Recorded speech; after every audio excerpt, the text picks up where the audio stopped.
கர்த்தருக்கு ஸ்தோத்திரம். நாள் 292, அக்டோபர் 19க்கான வேத பகுதி.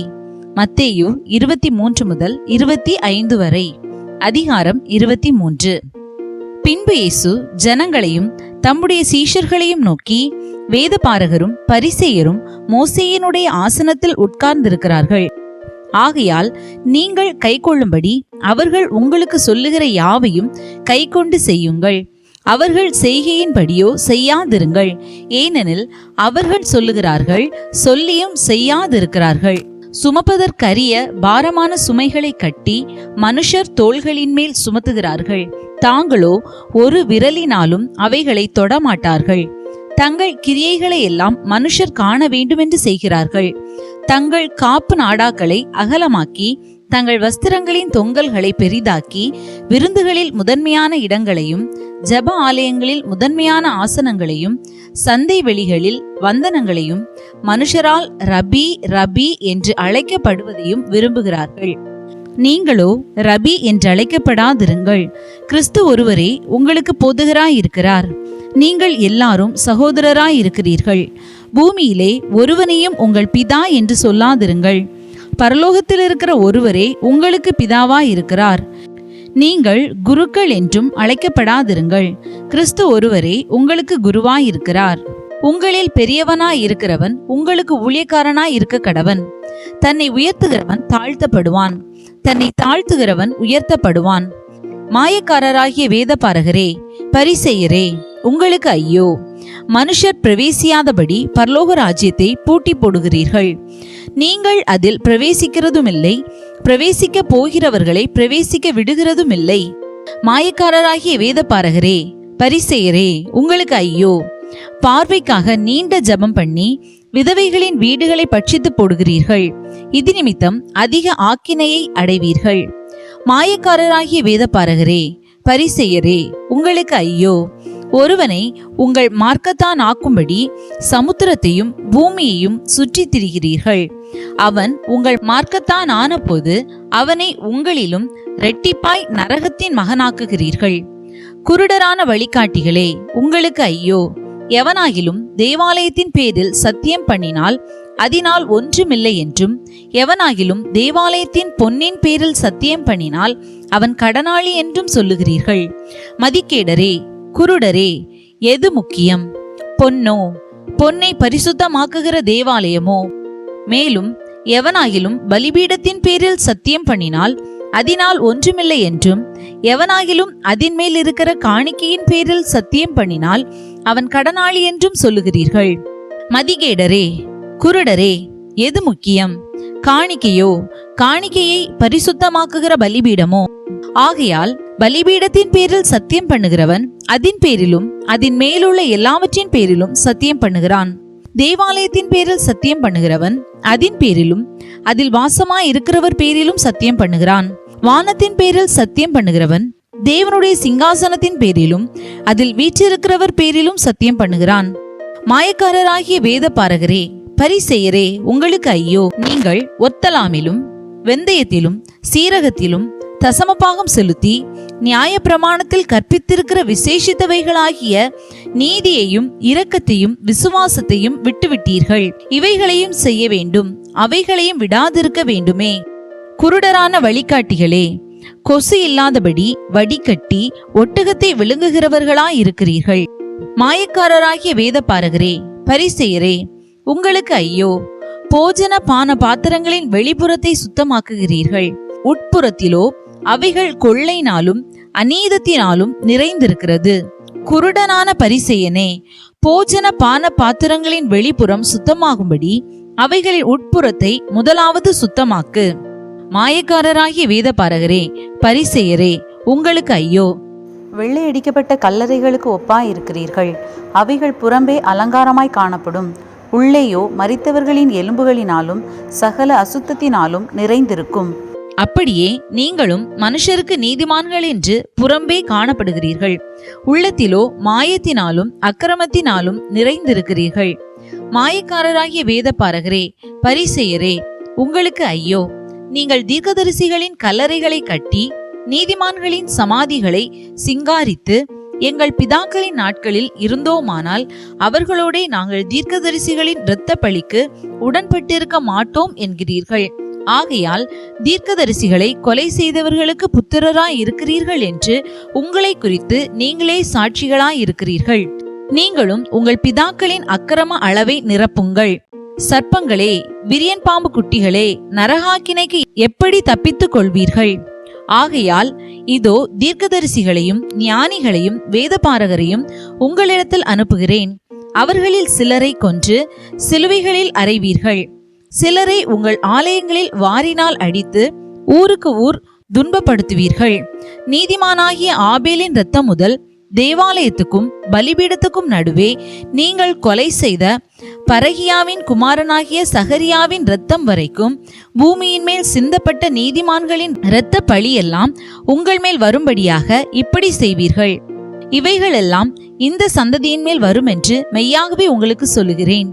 எருசலேமே, எருசலேமே, தீர்க்கதரிசிகளை கொலை செய்து உன்னிடத்தில் அனுப்பப்பட்டவர்களை கல்லறிகிறவளே, கோழி தன் குஞ்சுகளை தன் சிறகுகளின் கீழே கூட்டி சேர்த்து கொள்ளும் வண்ணமாக நான் எத்தனை தரமோ உன் பிள்ளைகளை கூட்டி சேர்த்து கொள்ள மனதாயிருந்தேன்.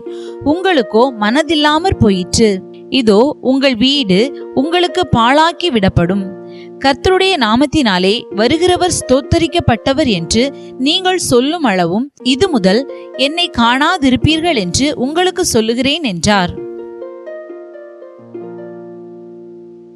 அதிகாரம் 24. இயேசு தேவாலயத்தை விட்டு புறப்பட்டு போகையில் அவருடைய சீஷர்கள் தேவாலயத்தின் கட்டடங்களை அவருக்கு காண்பிக்க அவரிடத்தில் வந்தார்கள். இயேசு அவர்களை நோக்கி, இவைகளையெல்லாம் பார்க்கிறீர்களே, இவ்விடத்தில் ஒரு கல்லின் மேல் ஒரு கல்லிராதபடிக்கு எல்லாம் இடிக்கப்பட்டு போகும் என்று மெய்யாகவே உங்களுக்கு சொல்லுகிறேன் என்றார். பின்பு அவர் ஒலிவ மலையின் மேல் உட்கார்ந்திருக்கையில் சீஷர்கள் அவரிடத்தில் தனித்து வந்து, இவைகள் எப்பொழுது சம்பவிக்கும்? உம்முடைய வருகைக்கும் உலகத்தின் முடிவுக்கும் அடையாளம் என்ன? எங்களுக்கு சொல்ல வேண்டும் என்றார்கள். இயேசு அவர்களுக்கு பிரதியுத்தரமாக, ஒருவனும் உங்களை வஞ்சியாதபடிக்கு எச்சரிக்கையாயிருங்கள். ஏனெனில் அநேகர் வந்து என் நாமத்தை தரித்து கொண்டு நானே கிறிஸ்து என்று சொல்லி அநேகரை வஞ்சிப்பார்கள். யுத்தங்களையும் யுத்தங்களின் செய்திகளையும் கேள்விப்படுவீர்கள். கலங்காதபடி எச்சரிக்கையாயிருங்கள்.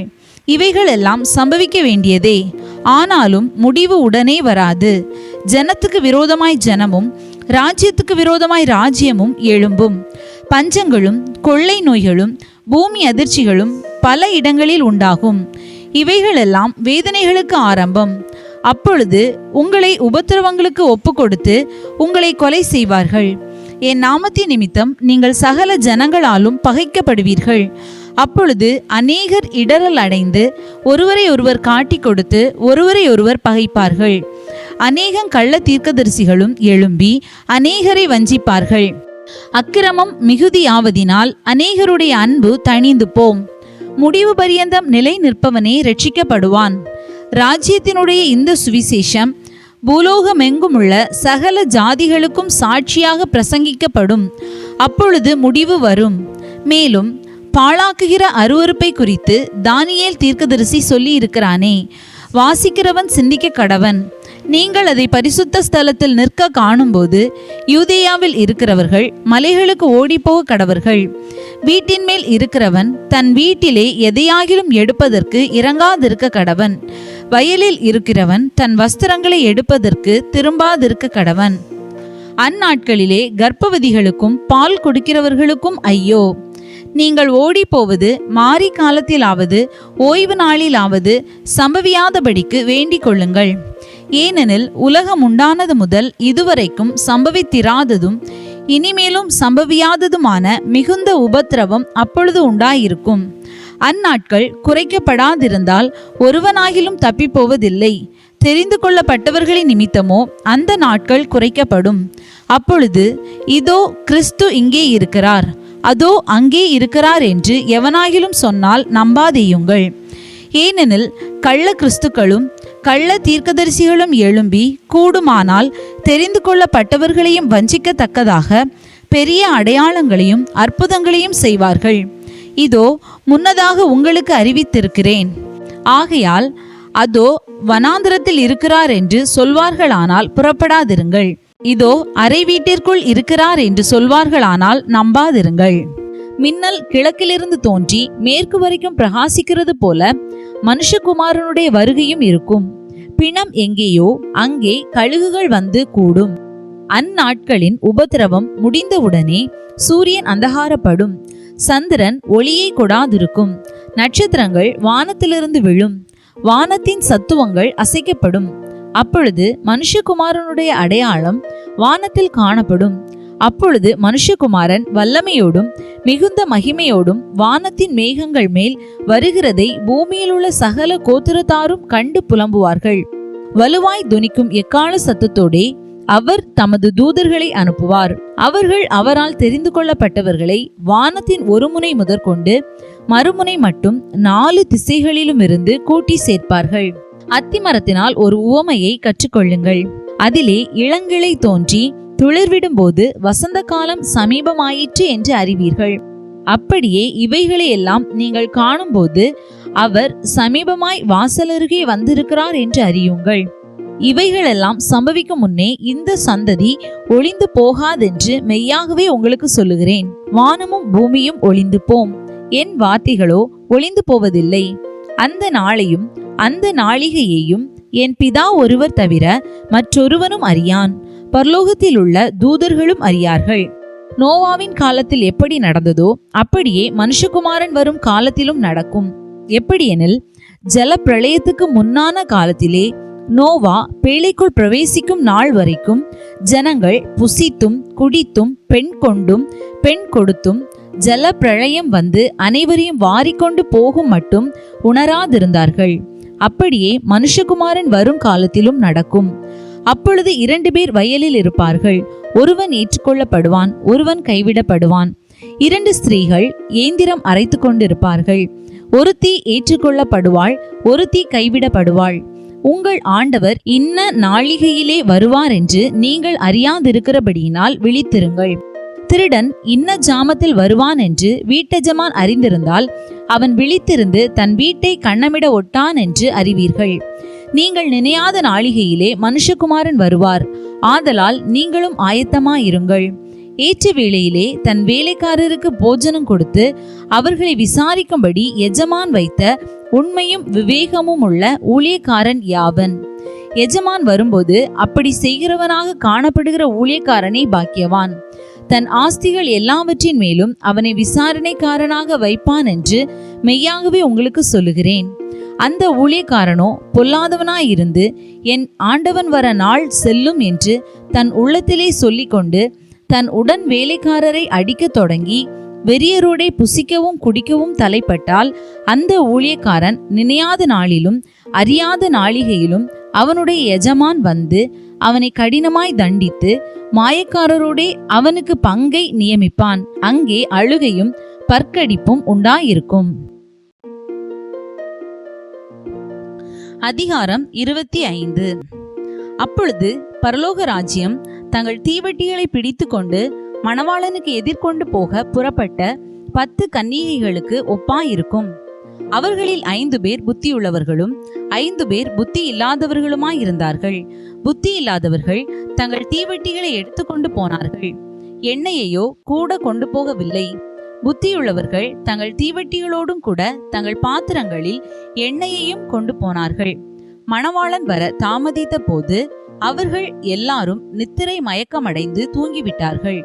நடுராத்திரியிலே இதோ மணவாளன் வருகிறார், அவருக்கு எதிர்கொண்டு போக புறப்படுங்கள் என்கிற சத்தம் உண்டாயிற்று. அப்பொழுது அந்த கன்னிகைகள் எல்லாரும் எழுந்திருந்து தங்கள் தீவட்டிகளை ஆயத்தப்படுத்தினார்கள். புத்தி இல்லாதவர்கள் புத்தியுள்ளவர்களை நோக்கி, உங்கள் எண்ணெயில் எங்களுக்கு கொஞ்சம் கொடுங்கள், எங்கள் தீவட்டிகள் அணைந்து போகிறதே என்றார்கள். புத்தியுள்ளவர்கள் பிரதியுத்தரமாக, அப்படியல்ல, எங்களுக்கும் உங்களுக்கும் போதாமல் இராதபடி நீங்கள் விற்கிறவர்களிடத்திற்கு போய் உங்களுக்காக வாங்கிக் கொள்ளுங்கள் என்றார்கள். அப்படியே அவர்கள் வாங்க போன போது மணவாளன் வந்துவிட்டார். ஆயத்தமாய் இருந்தவர்கள் அவரோடே கூட கல்யாண வீட்டுக்குள் பிரவேசித்தார்கள். கதவும் அடைக்கப்பட்டது. பின்பு மற்ற கன்னிகைகளும் வந்து, ஆண்டவரே, ஆண்டவரே, எங்களுக்கு திறக்க வேண்டும் என்றார்கள். அதற்கு அவர், உங்களை அறியேன் என்று மெய்யாகவே உங்களுக்கு சொல்லுகிறேன் என்றார். மனுஷகுமாரன் வரும் நாளையாவது நாளிகையாவது நீங்கள் அறியாதிருக்கிறபடியால் விழித்திருங்கள்.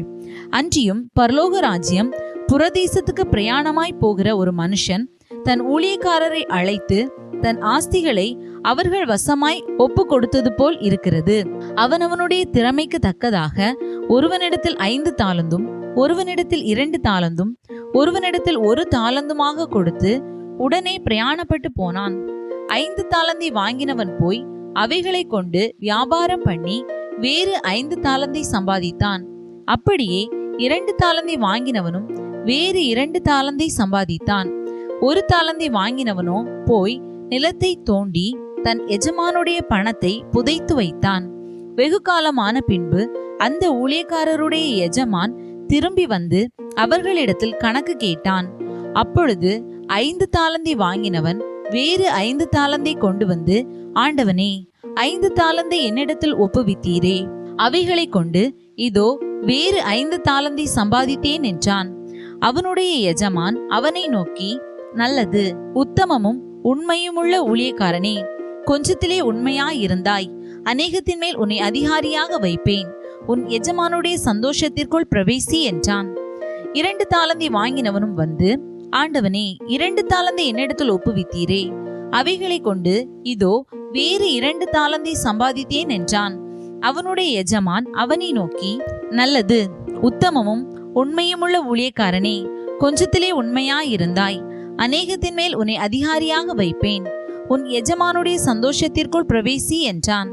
1 தாலந்தை வாங்கினவன் வந்து, ஆண்டவனே, நீர் விதைக்காத இடத்தில் அறுக்கிறவரும் தெளிக்காத இடத்தில் சேர்க்கிறவருமான கடினமுள்ள மனுஷன் என்று அறிவேன்.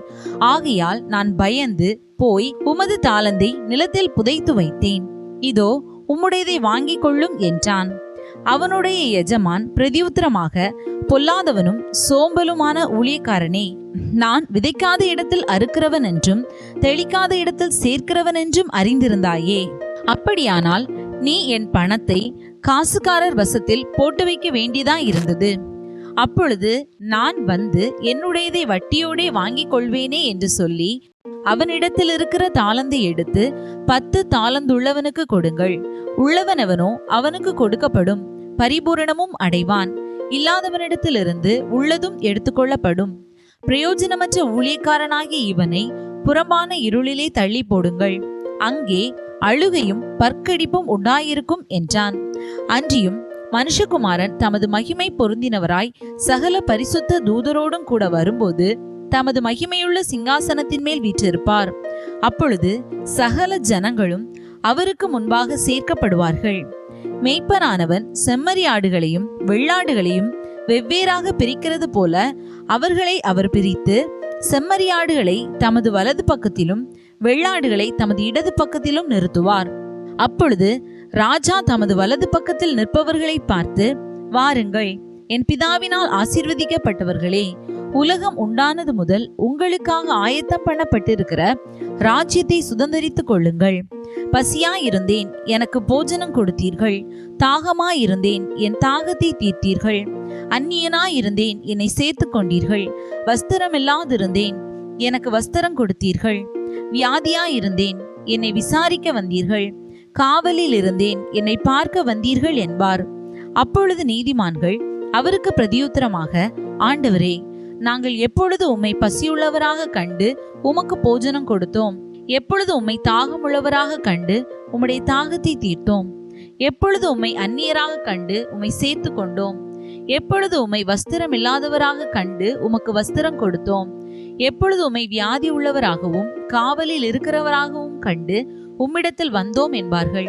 அதற்கு ராஜா பிரதியுத்தரமாக, மிகவும் சிறியவராகிய என் சகோதரனான இவர்களில் ஒருவனுக்கு நீங்கள் எதை செய்தீர்களோ அதை எனக்கே செய்தீர்கள் என்று மெய்யாகவே உங்களுக்கு சொல்லுகிறேன் என்பார்.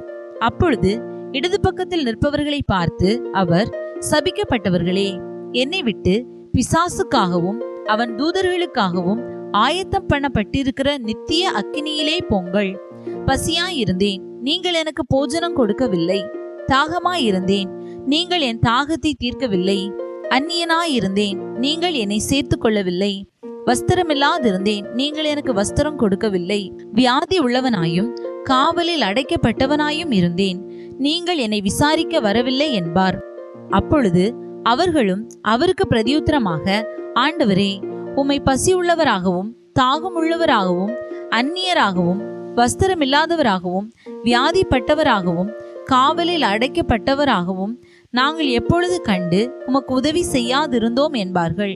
அப்பொழுது அவர் அவர்களுக்கு பிரதியுத்தரமாக, மிகவும் சிறியவர்களாகிய இவர்களில் ஒருவனுக்கு நீங்கள் எதை செய்யாதிருந்தீர்களோ அதை எனக்கே செய்யாதிருந்தீர்கள் என்று மெய்யாகவே உங்களுக்கு சொல்லுகிறேன் என்பார். அப்படியே இவர்கள் நித்திய ஆக்கினையை அடையவும் நீதிமான்களோ நித்திய ஜீவனை அடையவும் போவார்கள் என்றார். இன்றைய நாளுக்கான வேத பகுதி வாசித்து முடிந்தாயிற்று. தேவனுக்கே மகிமை உண்டாவதாக. ஆமேன். இன்றைய நாளுக்கான வேத பகுதியிலிருந்து ஒரு கேள்வி. விற்கிறவர்களிடத்திற்கு போய் எண்ணெய் வாங்க போனது யார்? இன்றைய நாளுக்கான வாக்குத்தத்தம் மத்தேயு 25:29. உள்ளவனவனோ அவனுக்கு கொடுக்கப்படும், பரிபூரணமும் அடைவான். இந்த வாக்குத்தத்தத்தின்படி கர்த்தர் நம்மை ஆசீர்வதிப்பாராக. ஆமென்.